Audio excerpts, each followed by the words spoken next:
Welcome in. It is Pro Football Today right here on SportsGrid. Kevin Walsh, Donnie Rightside, and Joe Lisi. Little substitution.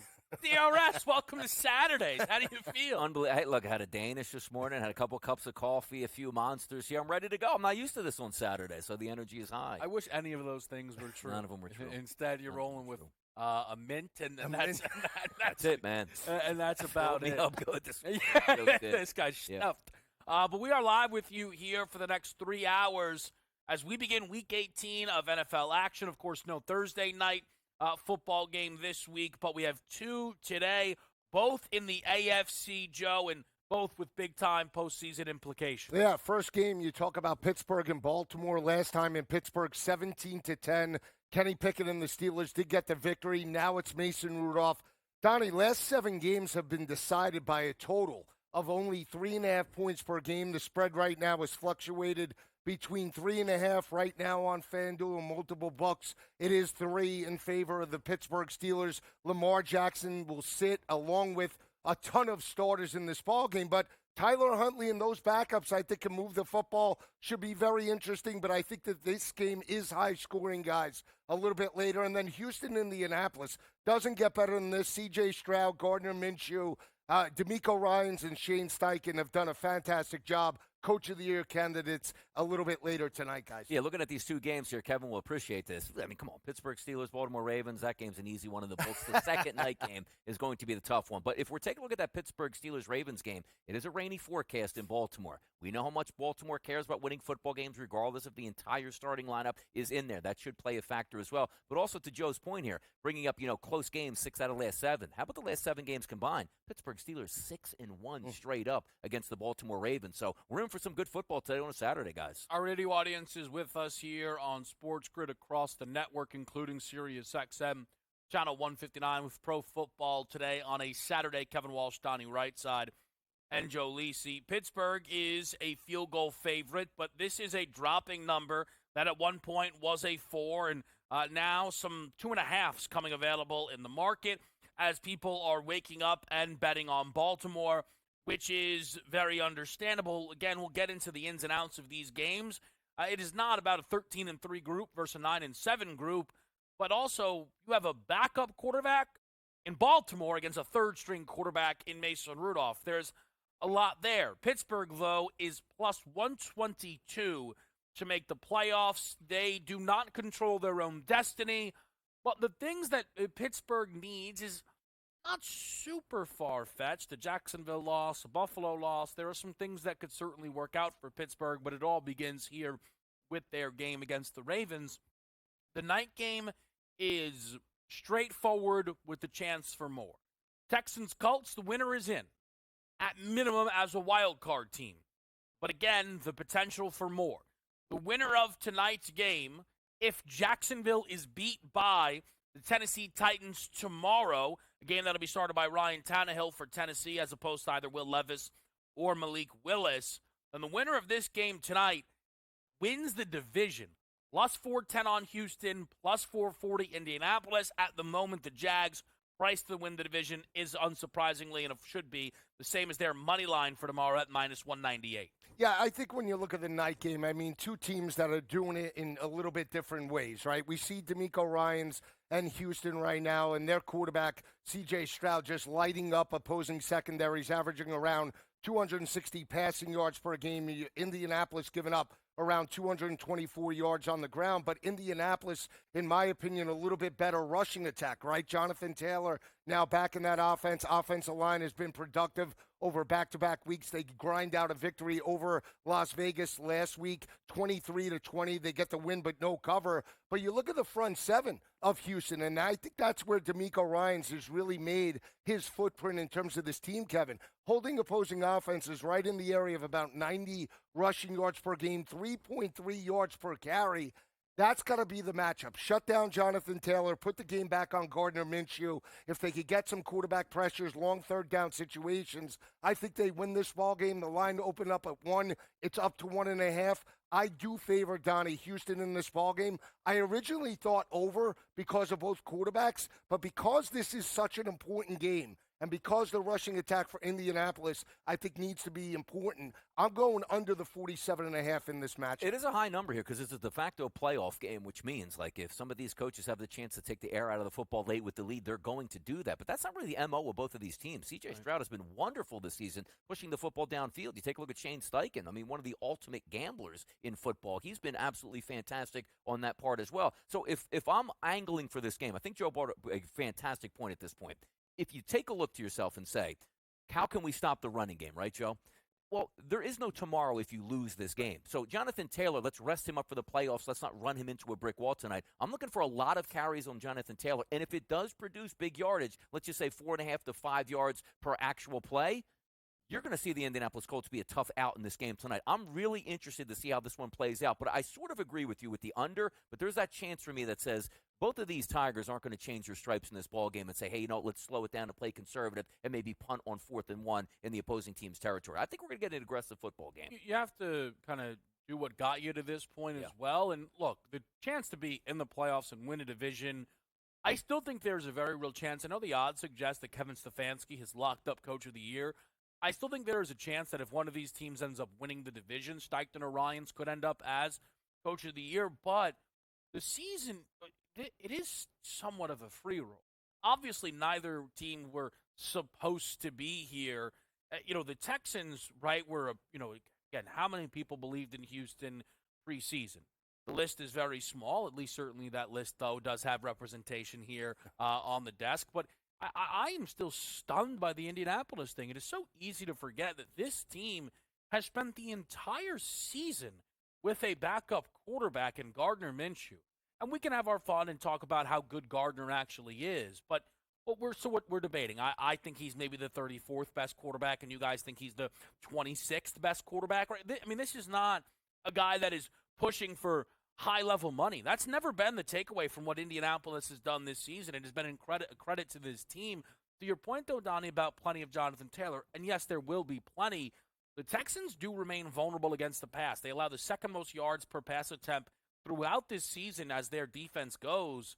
They have to trust Gardner Minshew in this matchup here today. The quarterback advantage, though, inarguably still leans the Texans' direction. C.J. Stroud today can button up what really still should be a runaway, in my opinion, no matter what Puka Nacua does for the Offensive Rookie of the Year. No, absolutely, and that is going to be the matchup between both quarterbacks. I will say I do believe in DeMeco Ryans and that secondary a little bit more because he is a defensive-minded coach. But I'll just say that Steichen and DeMeco Ryans, if they win this ball game and they are the winners of the division, I would make them, obviously, Coach of the Year candidates and put them at the top of the list with Stefanski. And by the way, both of these teams, nobody backing into the playoffs. Number one, you got to win to get in, and number two, they both won last week, so we should be getting a good football game tonight in Indianapolis for sure. We are going to start by resetting the AFC playoff picture. Odds to get in and do damage. We'll break that down here on SportsGrid.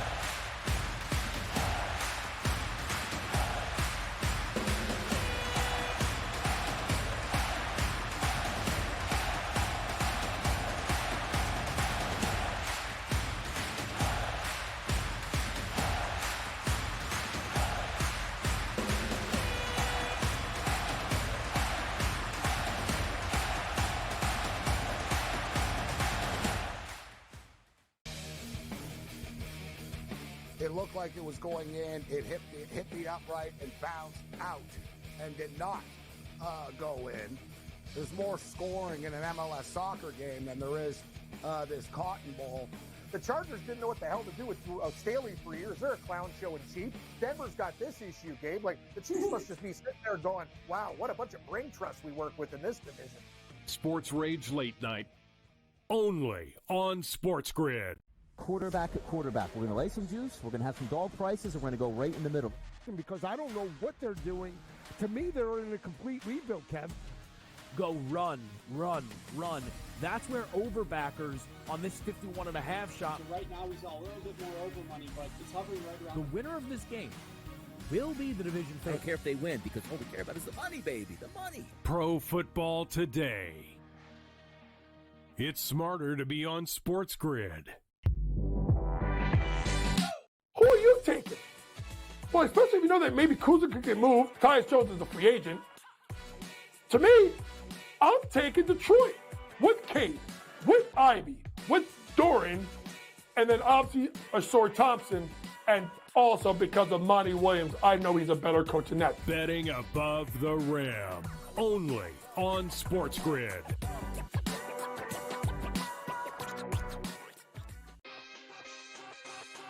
We spent all offseason where the NFL said, hey, just so you guys know, running backs don't matter. If we then this year give the MVP to a running back, the irony. I am disappointed that they lost to FAU because secretly I don't really like this FAU team very much. I don't know. They're just not for me. And now they've completely legitimized the Owls. Game time decisions. Only on SportsGrid. Yay, congratulations, but the game was over at that point, so another one of those terrible beats. If you had 3.5, 4, even 4.5, this was a 10-point game until the final closing seconds. In-game live, prime time. Only on SportsGrid. SportsGrid, the only streaming sports betting network. Tips, info, and insights to up your IQ. It's smarter to be on SportsGrid.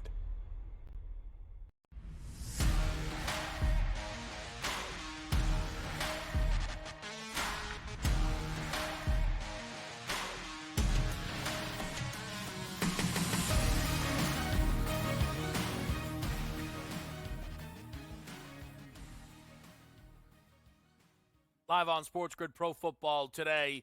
2 games today, 4 teams in the AFC. One is the number 1 seed, and that is the only team that today has nothing on the line as the Baltimore Ravens. They're the favorites to win this conference at plus 135. The gap between Baltimore and the next team, pretty big. Kansas City is plus 430, same number as Buffalo. Now, that is key, and we can expand on that. But Buffalo will be, and very clearly, much shorter than the plus 430 price. If they do win Sunday night, moving up to the 2 seed, they will separate themselves from Kansas City. And I don't think they would be booked all that much further back than the Baltimore Ravens. But this is where this opening game here absolutely matters. We talk about Pittsburgh and their chance to get in.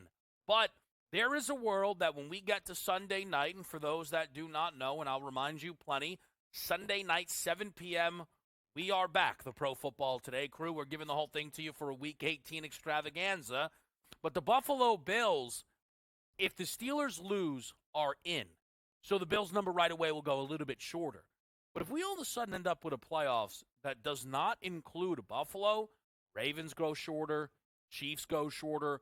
Obviously, the Dolphins, who would in that scenario be the number 2 seed. That is one of the big things with this game here today for Pittsburgh. It's not just the implications for the Steelers themselves, Joe, but the impact it has with Buffalo and throughout the AFC. I think if you're an AFC contender, and including the Ravens, the last team that you want to face in a playoff environment, whether it be the first-round wild card or in a championship type of setting, is Josh Allen and the Buffalo Bills. Why? Because the offensive line has shown continuity. James Cook has gotten going in terms of the rushing attack. They're battle-tested. Just think about the last month of the regular season, guys. They went toe-to-toe with Philadelphia, lost by 3 on the road. They beat Kansas City. They dominate Dallas in terms of Orchard Park. They have just put up numbers from an offensive perspective, and they're developing in terms of the defensive talent that they have. And in a playoff environment, Josh Allen is one of the best quarterbacks in that type of setting because of his versatility and his athleticism. We talk about Lamar Jackson, same thing in regards to Josh Allen. When he tucks it and runs, this offense is lethal. So we'll see how this plays out. Again, he's 10-1, I believe, over the last 11 meetings against the Miami Dolphins Sunday night. They have dominated, won that ball game last, September, October by 28 points as a 2.5-point favorite.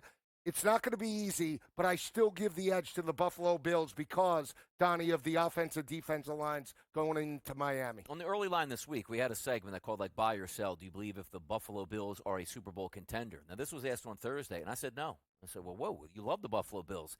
They lose this game, they're not even going to make it into the playoffs, which is absolutely insanity when you think about it. It's very rare you come down to a Week 18 Sunday night and say to ourselves, you're either going to be in the playoffs or out of the playoffs. But if you're in the playoffs, you got 2 home games here. They win this game on Sunday night, you're going to ratchet them right up to the top of the standings. You have 2 games in Western New York. You say, okay, win those, and then you're going to take on, obviously, the champion, who I think is going to be the champion of the AFC, the Baltimore Ravens. But it's pretty incredible with the setup here at this point. It's not as if you can go into this game and say, hey, you know what, great, we have a cushion here. Now, granted, there are some things that could happen today on Saturday that will make the path easier to get into the playoffs for the Buffalo Bills. But if we're just playing based on who is supposed to win what, that's a must-win situation for the Buffalo Bills that if they do win, then yes, my answer is going to be legitimate Super Bowl contender. Why? They'll be the 2-seeded at home for 2 games. Well, they might also end up home for every game because Baltimore has been in this scenario before as the number 1 seed, clear-cut best team, and then they lose. The reality is, and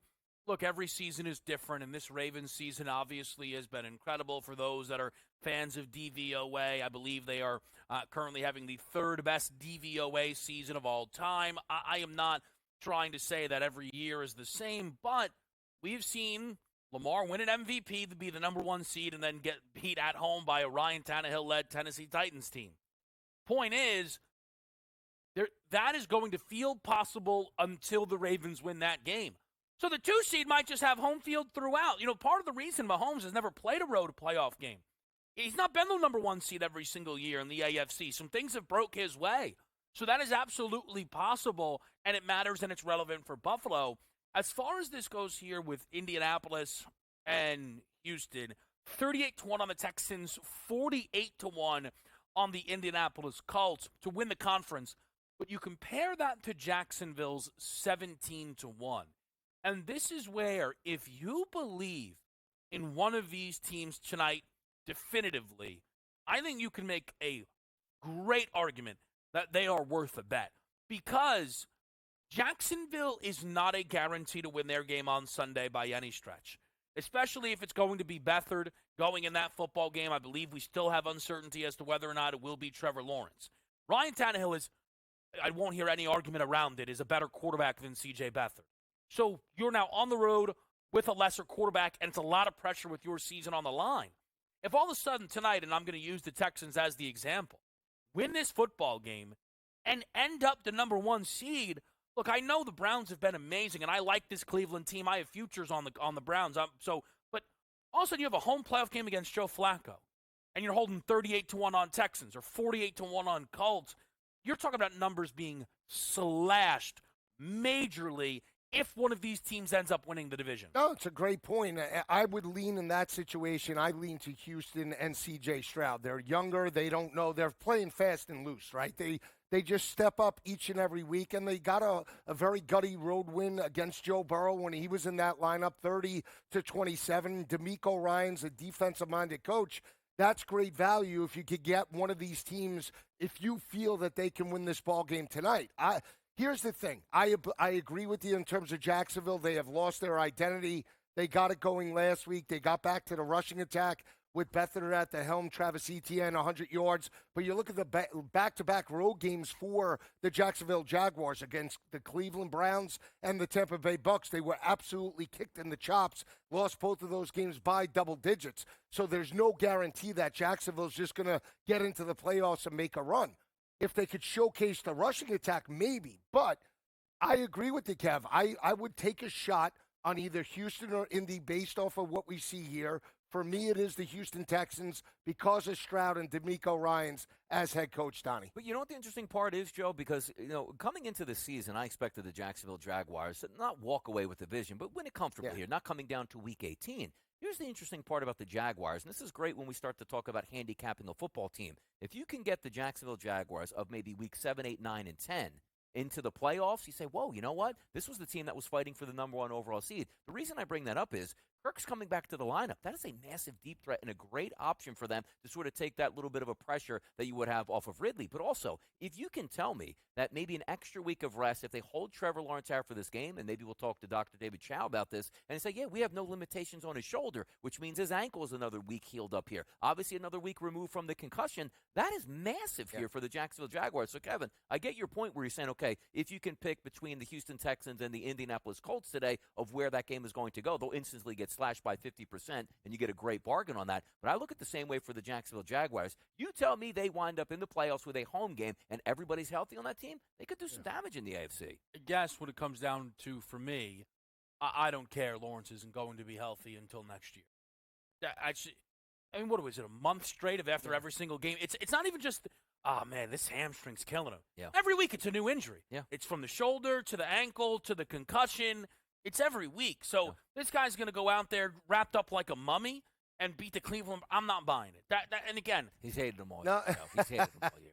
No, but I understand what he's saying. Now, I will say this. Hates him this I will say this. I'm not just going to sit here and just copy and paste. It's about feel. I will say this. I did take a shot on Cleveland because of the defense and because Flacco's been there and the way he's playing. If he can continue that at 20-1, to me, that has great value. Well, and again, it's going to kind of get lost in the conversation, but if Buffalo beats Miami and Cleveland is able to win their game, and it doesn't really matter, but the Browns are going to have the second-best record in the AFC. Let's get into it right next here on SportsGrid, Ravens Steelers.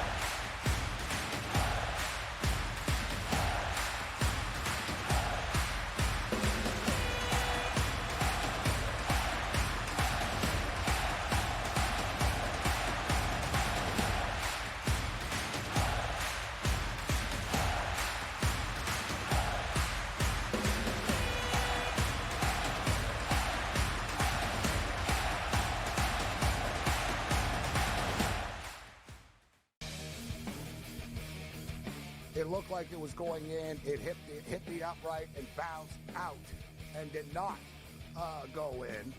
There's more scoring in an MLS soccer game than there is this Cotton Bowl. The Chargers didn't know what the hell to do with Staley for years. They're a clown show and cheap. Denver's got this issue, Gabe. Like, the Chiefs must just be sitting there going, wow, what a bunch of brain trust we work with in this division. Sports Rage Late Night, only on SportsGrid. Quarterback at quarterback. We're going to lay some juice. We're going to have some dog prices, and we're going to go right in the middle. Because I don't know what they're doing. To me, they're in a complete rebuild, Kev. Go run, run, run. That's where overbackers on this 51.5 shot. Right now, he's a little bit more over money, but it's hovering right around. The winner of this game will be the division favorite. I don't care if they win because all we care about is the money, baby, the money. Pro Football Today. It's smarter to be on SportsGrid. Who are you taking? Well, especially if you know that maybe Kuzma could get moved. Tyus Jones is a free agent. To me, I'm taking Detroit with Cade, with Ivy, with Doran, and then obviously Ashore Thompson, and also because of Monty Williams, I know he's a better coach than that. Betting above the rim, only on SportsGrid.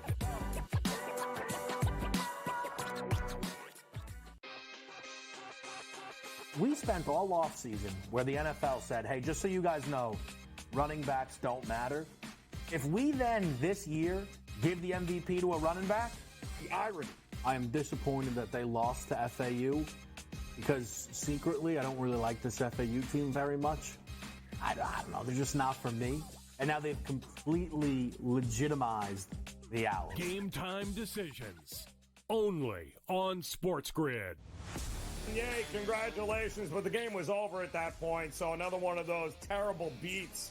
If you had 3.5, 4, even 4.5, this was a 10-point game until the final closing seconds. In-game live, prime time, only on SportsGrid. SportsGrid, the only streaming sports betting network. tips, info, and insights to up your IQ. It's smarter to be on SportsGrid.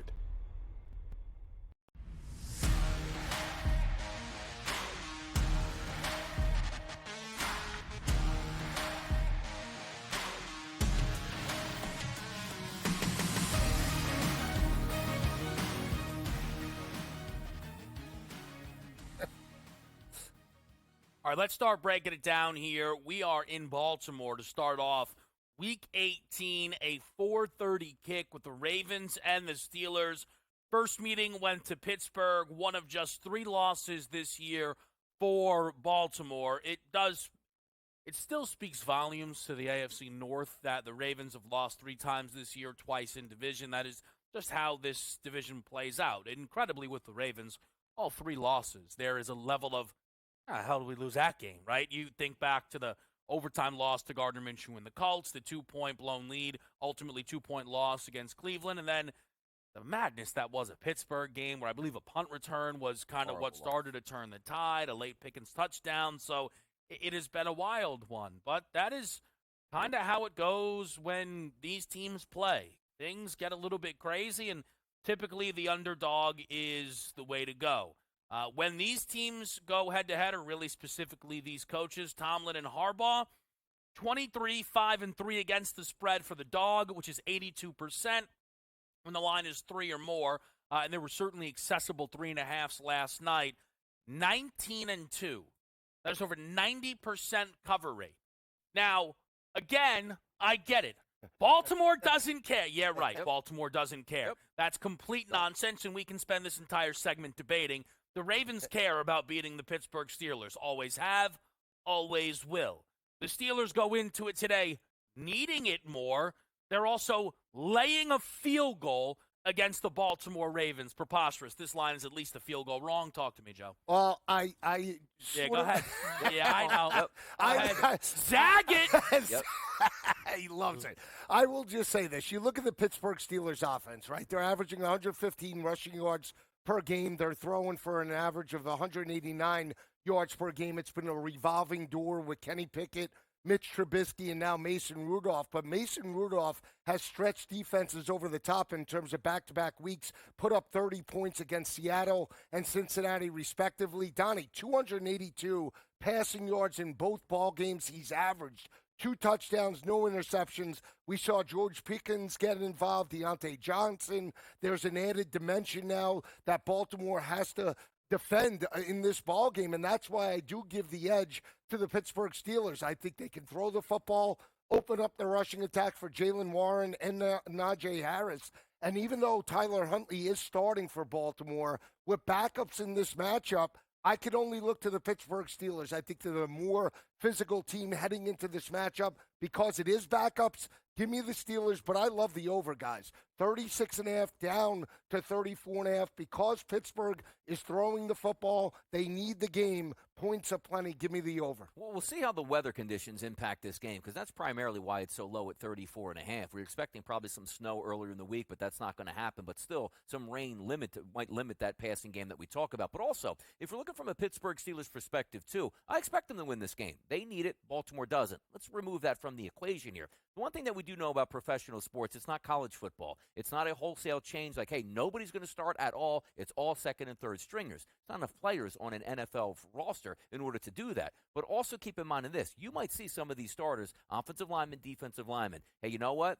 John Harbaugh says, I want you to go through this practice week. We're going to play you this week. Only to come up after the third series. Hey, guys, good job. You worked hard this week. You got a couple reps in. Keep fresh. Let's get out of the game. Because that's the way I play it out. Now, if this line was 7.5, 8.5, like, hey, you might be able to say Pittsburgh's like, I'm just comfortable with winning this game. There's no way you're going to look at this game at a 3-point line or 2.5, as Kevin says, are out there at this point saying, well, I think I'm going to take the Baltimore Ravens to cover this spread. You better believe the Baltimore Ravens can win this game. Now, granted, Huntley, say, Donnie, as Kevin points out, third-string quarterback, yeah, I get it. Hey, Huntley made the Pro Bowl last year. It's a Pro Bowl quarterback that you have in there, which we obviously know isn't the case. But in the rainy conditions, I think this does favor Baltimore's game plan a little bit more than the Pittsburgh Steelers. But if we're being honest, every single player on this game, offensive line, it's going to be better Steelers. Defensive line, linebacker, safety, cornerback, quarterback. Nope. It's all going to be better for the Pittsburgh Steelers. Not all quarterback. Going to be better. Not quarterback. No. Hold on. You hit a nerve. No. It's not a nerve. It's not a nerve. It is people are completely forgetting what we are talking about, which is a QB2 against a QB3.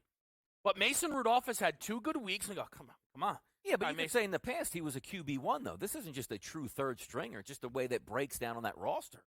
You know I mean, a roster full of bad quarterbacks, he's the third one. But you're also taking a look at that quarterback playing with a full deck as the other guy going like, hey, looks like you're going to have to run around a lot and try to do some magic. I mean, he is used to not playing with a full deck because the Ravens typically never even had in Tyler Huntley starts any competent wide receivers. But again, in terms of the effort level, every guy out there on Baltimore is now playing for more opportunities, right? One of the reasons the Ravens are this good is because they are a very deep football team. That is the reality here. And again, you can use the 2.5 number that only came available this morning, but there's a reason why this number has just continued to tick, tick, tick, tick, tick, tick, tick, tick down.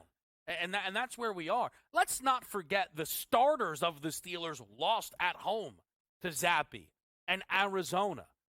Again, Mason Rudolph's come in. He's playing great football. Yeah, Mason Rudolph has never in his career had 3 straight starts without throwing an interception.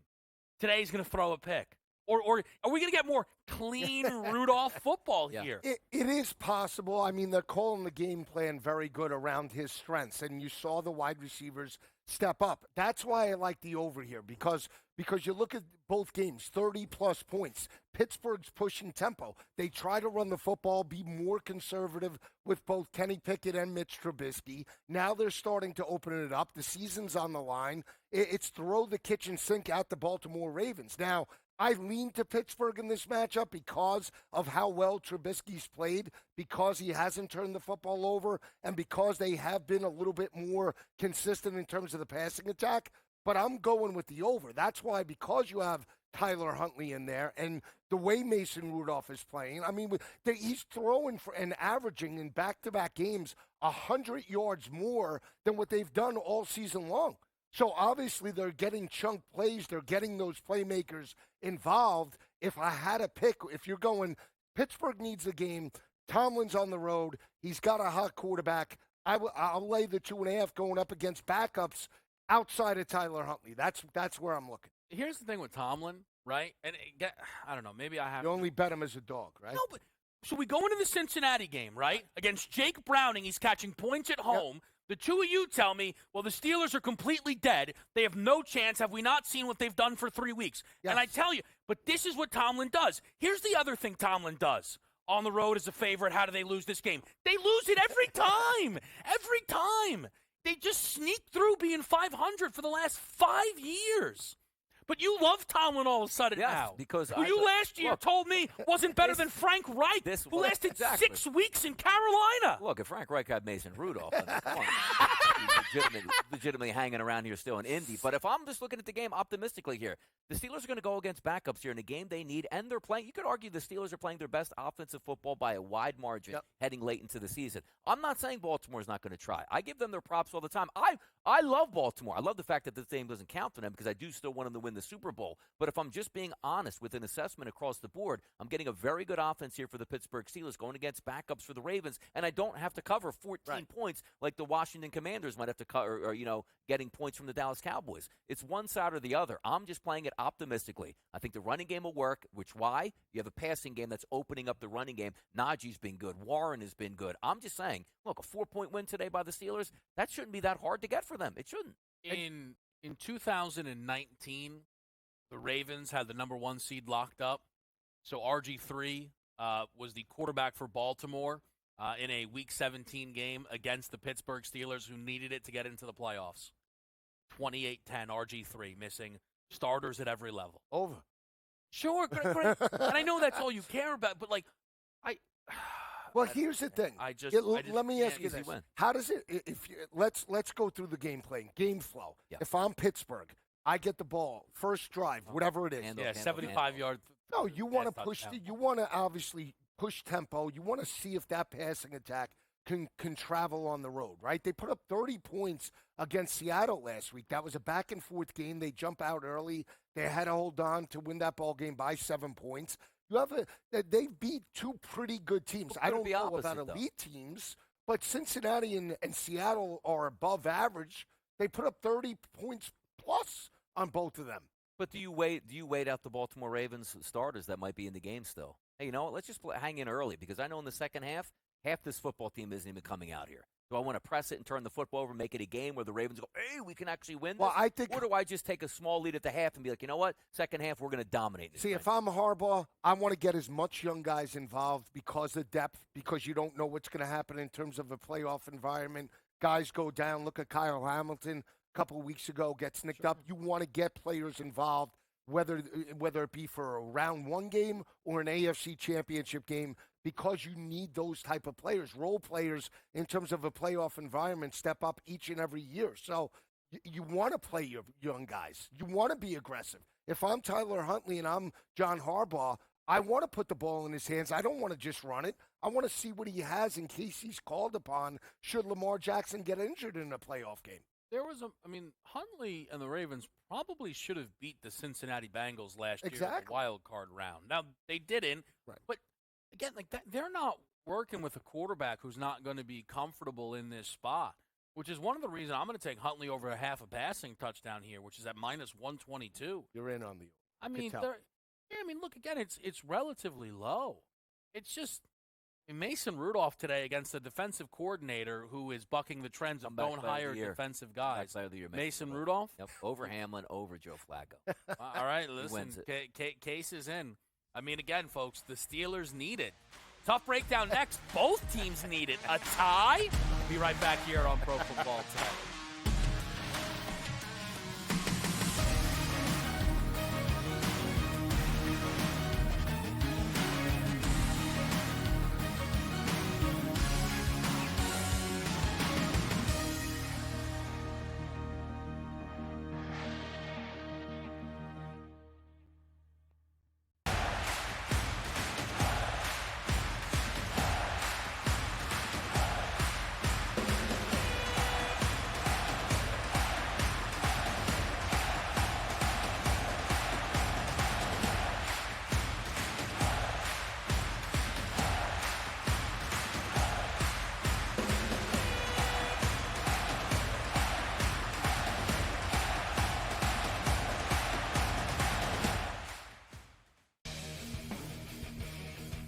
It looked like it was going in. It hit the upright and bounced out and did not go in.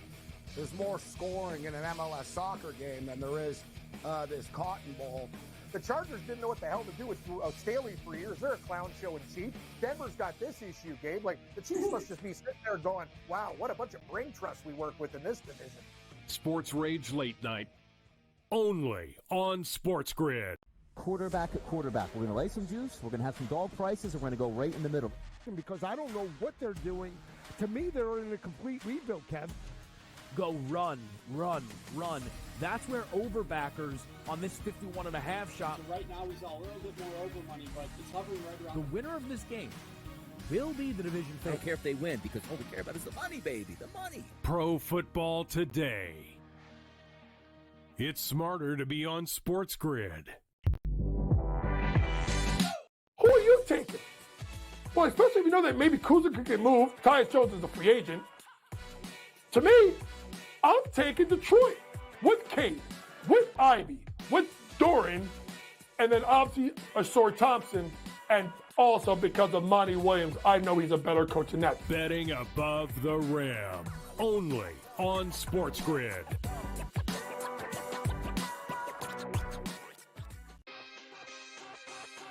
We spent all offseason where the NFL said, hey, just so you guys know, backs don't matter. If we then this year give the MVP to a running back, the irony. I am disappointed that they lost to FAU because secretly I don't really like this FAU team very much. I don't know. They're just not for me. And now they've completely legitimized the Owls. Game time decisions, only on SportsGrid. Yay, congratulations, but the game was over at that point, so another one of those terrible beats. If you had 3.5, 4, even 4.5, this was a 10-point game until the final closing seconds. In-game live, prime time. only on SportsGrid. SportsGrid, the only streaming sports betting network. Tips, info, and insights to up your IQ. It's smarter to be on SportsGrid.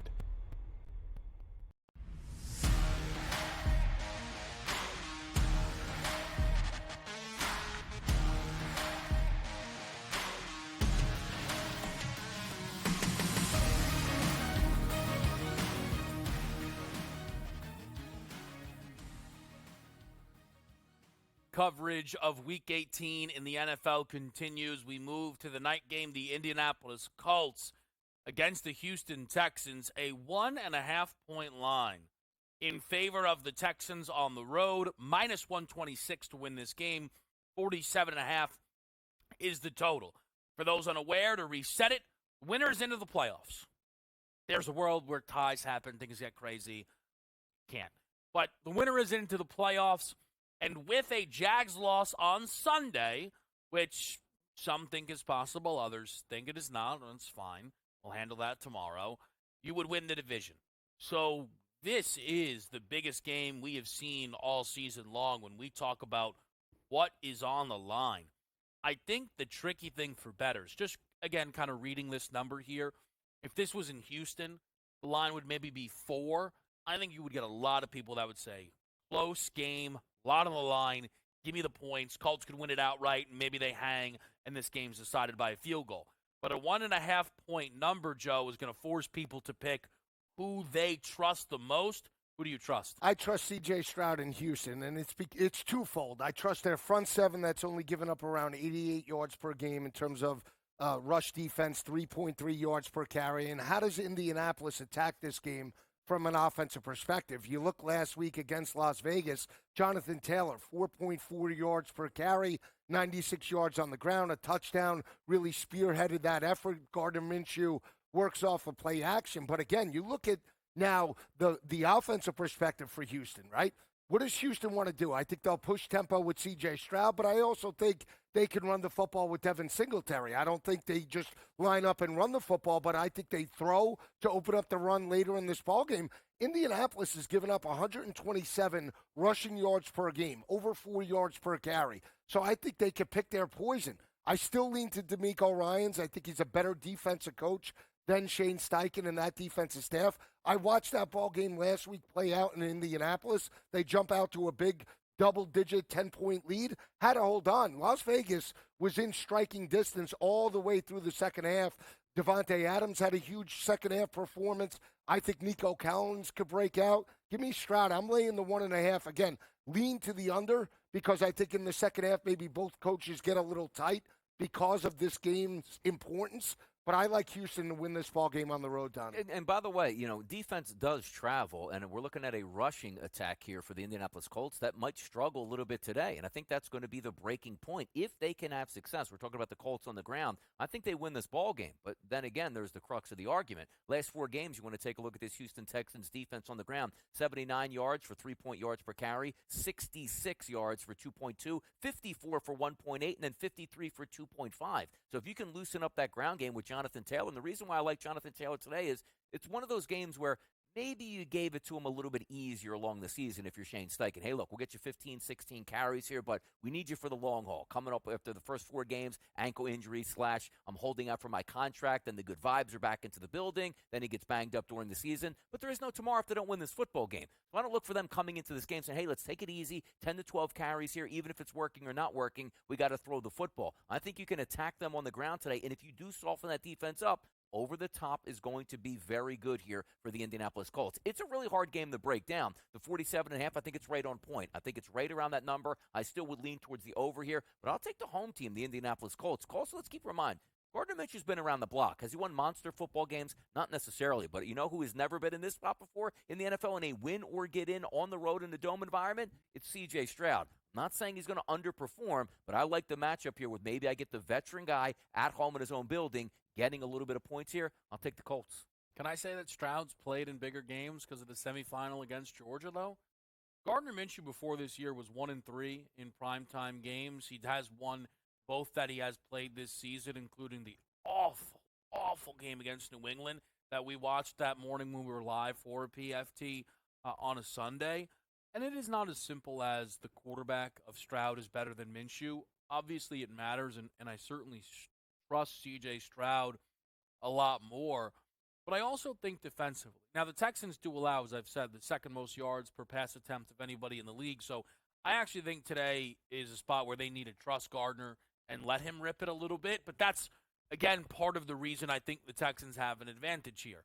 If this ends up 35-40 pass attempts for Gardner Minshew, big yardage could come into play, but there's a turnover or two coming as well, and that's the difference maker. Stroud this season is looking to become, I believe, the first ever rookie, certainly one of a very short list, if not the first ever, to lead the NFL in touchdown-to-interception ratio. Again, this is a kid that before an injury was picked up, or maybe before, at least before the Jacksonville loss in a close game, was entering the MVP conversation. 21 touchdowns to just 5 picks for C.J. Stroud. He has been absolutely brilliant this season. And I don't trust this Colts defense any way, shape, or form. I know that they were able to hold Pittsburgh to 13, but beyond that, gave up 28 to Tennessee, 34 to Browning and Cincinnati. The Falcons found a way to put 29 on them, and the Vegas Raiders last week were able to score 20.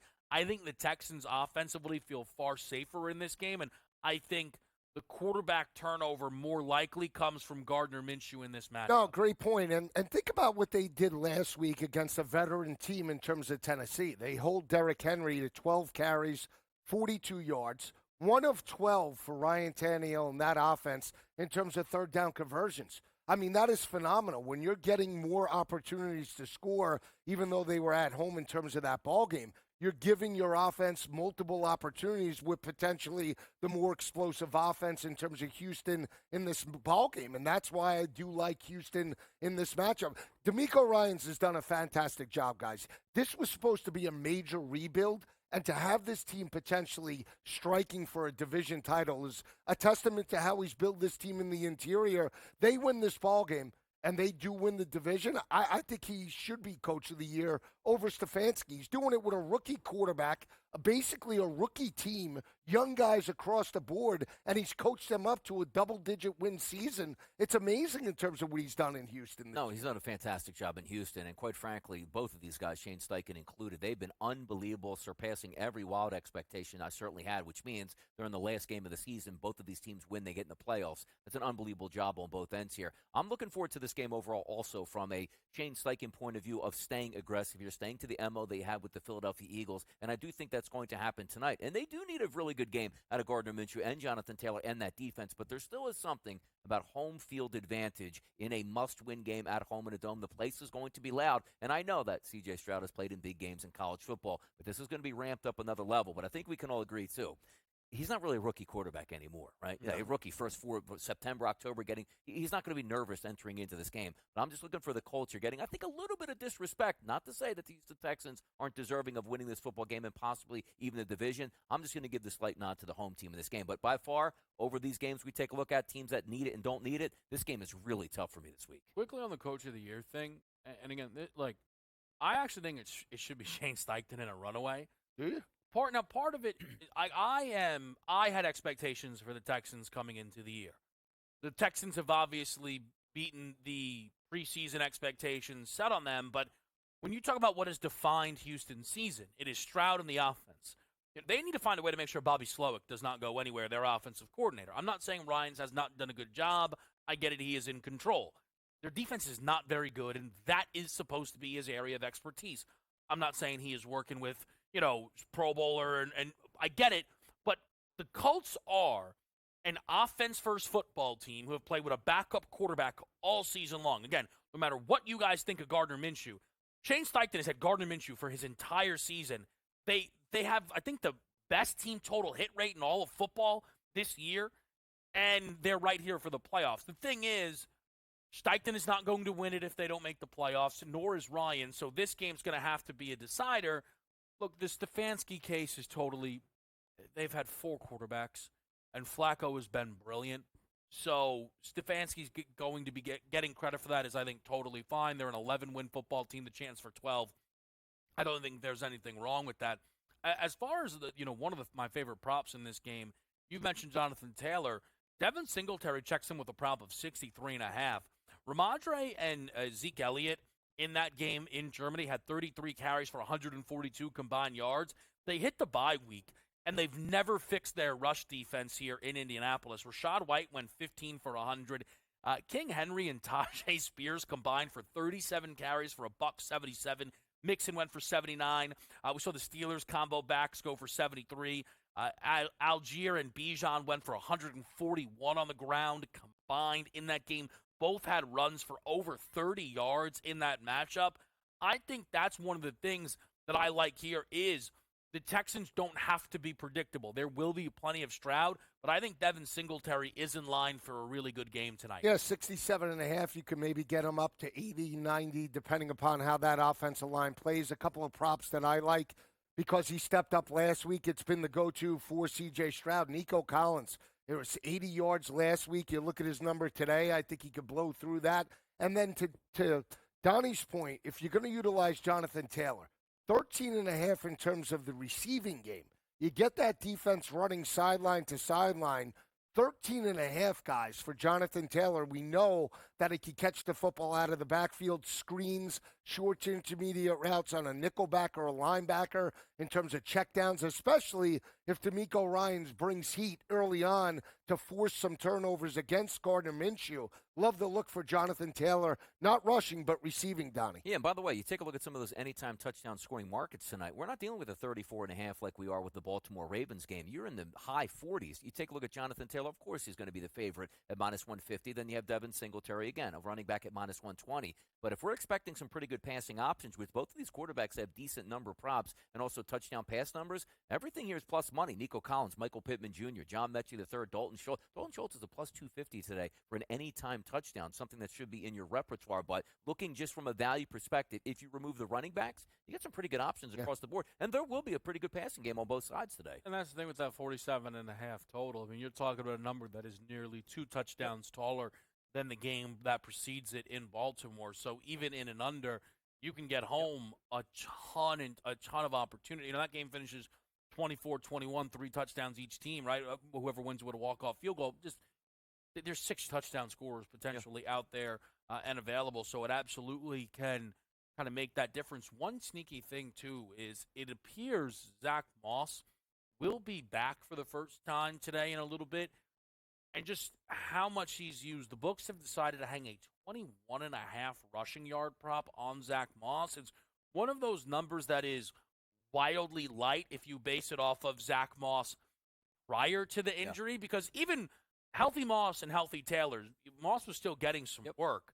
I don't know, Donnie, what it looks like today in a do-or-die game, Moss's first game back from injury. Yeah, it'll be hard because if you're going to go down swinging, that's why I like Jonathan Taylor. You're going to use him up and say, well, it just didn't work out well. I mean, how would it look out for Shane Steichen? He goes, let me give 3 carries to Moss here in the first half, and one of them's on the ground because he can't grip the football as need be. Which, again, but you're right about that.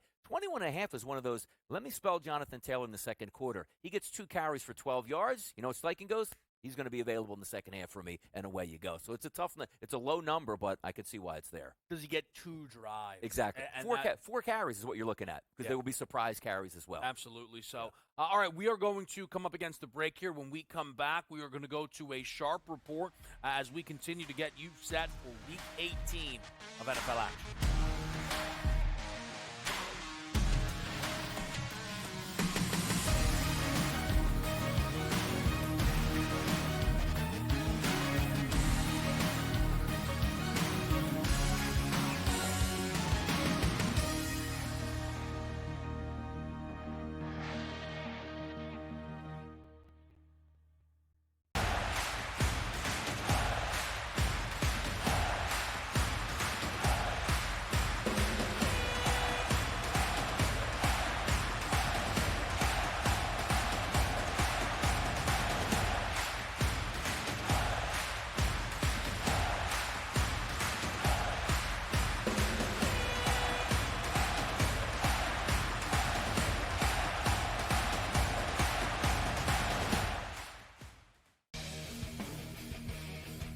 It looked like it was going in. It hit the upright and bounced out and did not go in.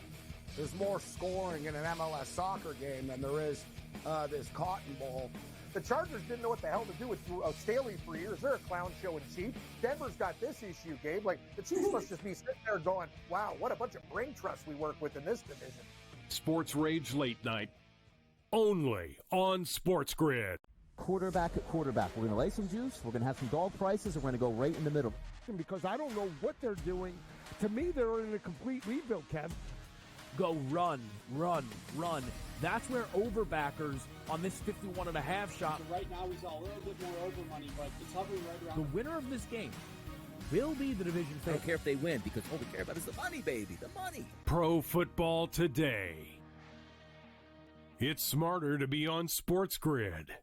Who are you taking? Well, especially if you know that maybe Kuzma could get moved. Tyus Jones is a free agent. To me, I'm taking Detroit with Cade, with Ivy, with Doran, and then obviously Ashore Thompson. And also because of Monty Williams, I know he's a better coach than that. Betting above the rim, only on SportsGrid.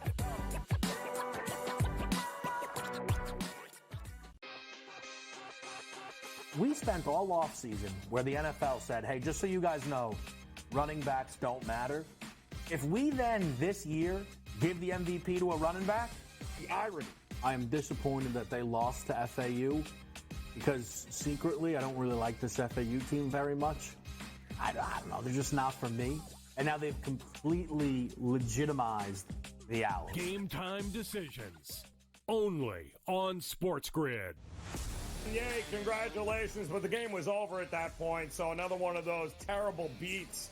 If you had 3.5, 4, even 4.5, this was a 10-point game until the final closing seconds. In-game live, prime time, only on SportsGrid. SportsGrid, the only streaming sports betting network. Tips, info, and insights to up your IQ. It's smarter to be on SportsGrid.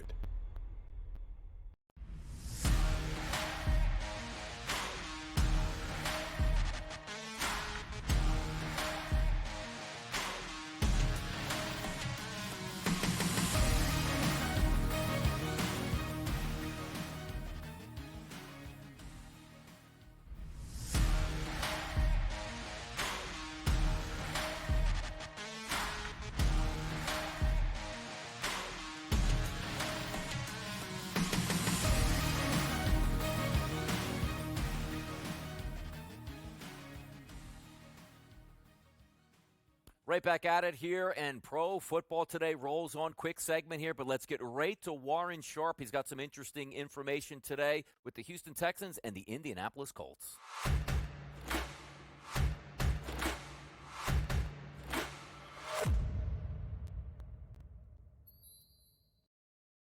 When C.J. Stroud faces this defense of the Indianapolis Colts, he's going to find a lot to like. First of all, they play cover 3 at by far the highest rate in the NFL. And that's a great thing for Stroud because he absolutely destroys cover 3. He ranks number 1 in the following metrics against cover 3. Number 1 in EPA per attempt, number 4 in success rate, number 2 in yards per attempt, and number 1 in percentage of attempts that gain 15-plus yards. The Indianapolis Colts also are a very passive defense. They don't blitz a lot. They don't get a lot of pressure. And C.J. Stroud has the second highest splits positively when he does not get pressure. Against no pressure, he's number 2 in EPA, number 7 in success, and number 3 in yards per attempt. That drops all the way down to number 27 in EPA, 35 in success rate, and number 30 in yards per attempt when he is pressured. And last but not least, take a look at the quarterbacks that this defense of the Indianapolis Colts have gone up against. It is an absolutely pathetic list of quarterbacks. Let's follow this. Aiden O'Connell, who is a backup. Taylor Heineke, who is a backup. Mitch Trubisky, who is a backup and now benched. Jake Browning, who is a backup. Will Levis, who is a rookie. Baker Mayfield, Mac Jones, who is now benched, and Bryce Young, who is a rookie. They've played 4 straight backups, and over those last 2 months, they have played a terrible list of quarterbacks. Now they're going up against C.J. Stroud, who feasts on cover 3, who feasts when he's not pressured. Recipe for success for C.J. Stroud to look really good in this game, as well as for Nico Collins to go off, in my opinion.